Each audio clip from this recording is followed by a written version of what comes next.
Good morning, student. Today we will start a discussion related to the internal structure of seed. In previous section, we already discussed if we want to observe the internal structure of seed, then first of all, the seed submerged inside the water body, and after few hours the seed absorbed water and converted into swollen form. After complete swelling fulfill inside the seed, then this swollen seed put inside our hand or petri dish and carefully, first of all, remove the outer seed coat. Then we see the cotyledons and the embryo also present inside the seed. See in the figure, structure of seed, a complete swollen seed, and after removal of outer seed coat, the seed are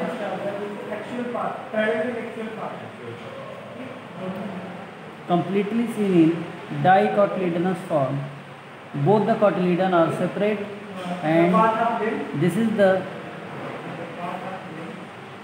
embryo inside the seed. These embryo during the time of germination germinate to form a root and shoot of the plant. This is all about the structure of seed. Some plant have one cotyledon and some have two cotyledon. जैसे इसमें आप देख रहे हैं कि इसमें 2 cotyledon है. कुछ ऐसे भी सीड होंगे जिसमें केवल 1 कॉटिलीडन होगा. तो अगर 1 कॉटिलीडन होगा तो उसको मोनोकॉटिलीडन सीड कहेंगे, और जिसमें 2 कॉटिलीडन होगा उसको डाइकॉटिलीडनस सीड कहेंगे. Plant with 1 cotyledon are called monocot plant, while the plant have 2 cotyledon are called dicot plant. अगर 2 बीज पत्र होंगे, कॉटिलीडन मीन्स बीज पत्र. अगर बीज पत्र 2 होंगे तो उसको डाइकॉटिलीडनस प्लांट कहेंगे, द्विबीजपत्री. और 1 कॉटिलीडन होगा तो वैसे प्लांट को कहेंगे एक बीजपत्री पौधा. The example of monocot are, एक बीजपत्री पौधे का एग्जाम्पल क्या है? Maize, wheat, rice, lily, onion और मोनोकॉट प्लांट. डाइकॉट प्लांट का एग्जाम्पल ग्राम, पी, बीन और dicot plant. Mono means 1 and di means 2. Germination of seed. Next topic क्या है? Germination of seed. The essential condition required for seed to germinate are proper amount of water, air and warmth. In previous section we already discussed if a favorable condition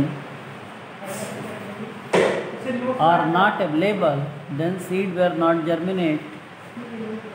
If a favorable condition are present, then the seed are germinate easily. अगर सामान्य condition है, सामान्य condition में seed के germination के लिए 3 चीज़ें प्रमुखता से होनी चाहिए. नमी या वाटर की अवेलेबिलिटी सफिशिएंट, प्रचुर मात्रा में. इसके बाद हवा, इसके बाद गर्मी, टेम्परेचर. अगर ये तीनों चीज़ें हैं तो सीड में जर्मिनेशन होगा. अगर ये तीनों चीज़ें नहीं हैं तो सीड में जर्मिनेशन नहीं होगा. The change of seed into seedling is called germination. During germination the seed absorb water and the cell of the embryo start dividing and it increase in size. बीज के जर्मिनेशन के समय हम आप देखते हैं कि जैसे खेतों में कभी अगर आपके घरों में आप लोग खेत में जाइए, जब आपके पापा दादा खेत में बीज बोते हैं, 2 दिन 3 दिन के बाद जाइए और कहीं से भी मिट्टी हटाइए और सीड को निकाल के देखिए तो आप देखेंगे कि जो कड़ा सीड बोया गया था वो मिट्टी से मॉइस्चर अब्जॉर्ब करके स्वेल कर जाता है, और जो मिट्टी से मॉइस्चर अब्जॉर्ब करता है तो उसके अंदर जो एम्ब्रियो है तो उस एम्ब्रियो के सेल में डिवीजन स्टार्ट हो जाता है, उसको न्यूट्रिशन मिलना शुरू हो जाता है कॉटिलीडन से, और जब न्यूट्रिशन कॉटिलीडन से एम्ब्रियो में जाता है तो उसके सेल में डेवलपमेंट स्टार्ट हो जाता है, क्योंकि सेल डिवीजन होगा तो डेवलपमेंट होगा, और जब डेवलपमेंट होगा तो वह जब सेल बढ़ेगा तो वो किसी न किसी साइट में निकलता हुआ उभरता हुआ दिखेगा, और जब वही निकलता उभरता हुआ पार्ट देता है तो first the root of radicle, और वही जो फर्स्ट जर्मिनेटिंग पार्ट सीड से बाहर निकलता है न्यूक्लियस साफ, उसको रेडिकल कहते हैं, और जो डाउनवर्ड मूव करता है निकलने के बाद, और वही आगे चल के रूट का फॉर्मेशन करता है। देख रहे हैं इसमें ये पहला निकला और रूट का फॉर्मेशन किया, then followed by the shoot और प्लीन्यूल, और जो दूसरा भाग निकलता है वो ऊपर की तरफ मूव करता है, उसको प्लीन्यूल कहते हैं, जो आगे चल कर के शूट का फॉर्मेशन या स्टेम का फॉर्मेशन करता है। Leaves and seedling grows green leaves and the cotyledons dry up, it soon grows into an adult plant। और एक चीज़ देखेंगे कि जब शूट का फॉर्मेशन हो रहा होता है तो तुरंत उसमें क्लोरोफिल प्रेजेंट नहीं होता है, और क्लोरोफिल के एब्सेंस में जो उसका कॉटिलीडन है वह ग्रीनिश कलर अपीयर कर लेता है, means the chloroplast form inside the cotyledon, and cotyledon done the work similarly like as a leaf, and after completely development of leaf inside the plant, then the cotyledon dried and detached from the plant। अब देखेंगे कि जब तक leaf का formation नहीं हुआ रहता है तब तक कॉटिलीडन ही लीफ का काम करता है, ग्रीनिश होकर के वह फोटोसिंथेसिस करता है, लेकिन जब पत्तियाँ विकसित हो जाती हैं, जब वो अपना काम स्वयं करने लगते हैं तो कॉटिलीडन मुरझा जाता है, सूख जाता है, और वह मेन स्टेम से डिटैच होकर के अलग हो जाता है। देन अगला टॉपिक है dispersal of seed. The process of scattering seeds away from the mother plant is called dispersal.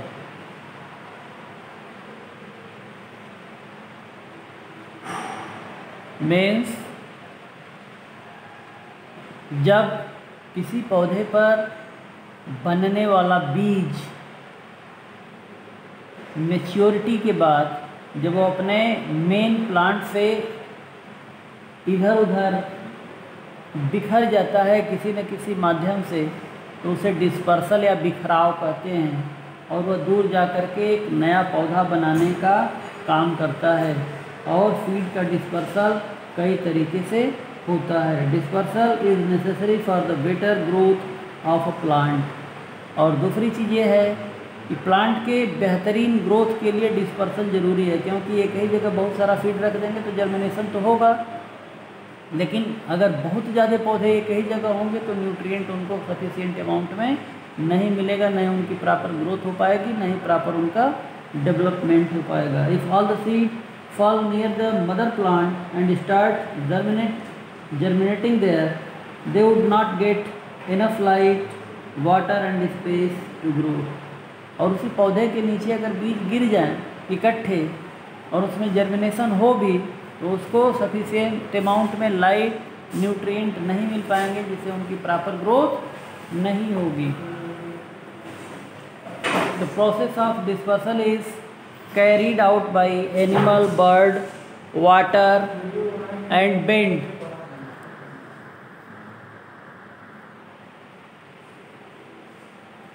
Feed का डिस्पर्सल कैसे होता है? By wind, light hairy winged seed are dispersed by wind. कुछ सीड आप देखें जैसे मदार का सीड है, कॉटन सीड है, फुटेज सीड है, इसमें रोए होते हैं वाइट कलर का, जो हवा में अपने सीड को अपने सपोर्ट से इधर उधर उड़ने में सहयोग करते हैं, और वो सीड हाई डिस्टेंस कैरी करता है, और वेट कंडीशन मिलने पर वो सेटल डाउन होकर के जर्मिनेट होकर के वहाँ एक नया पौधा बनाता है। तो ऐसे जो सीड के द्वारा विंड के द्वारा डिस्पर्सल होता है, जैसे विंड सीड होते हैं,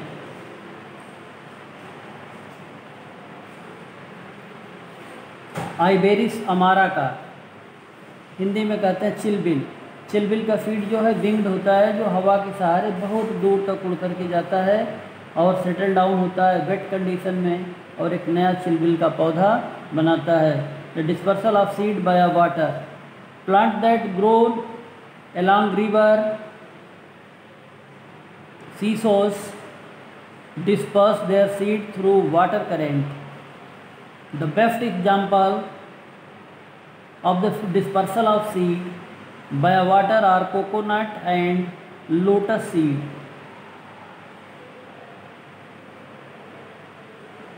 The lotus fruit are spongy, parenchymal space are used. In this way, the spongy fruit of lotus easily float on the surface of water and carry large distance. Similarly, the coconut fruit have husk. The husk are the sclerenchymal, formed with the help of sclerenchymal tissue. The sclerenchymal tissue have used aerial space.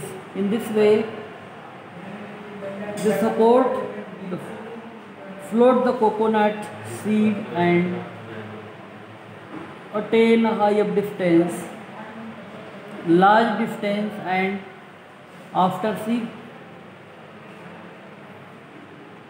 reach on the surface of sand or ground, they germinated to form a coconut plant or lotus plant by man, animal and bird.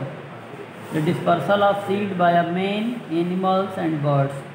Men also eat fruits and throw seed at distant place.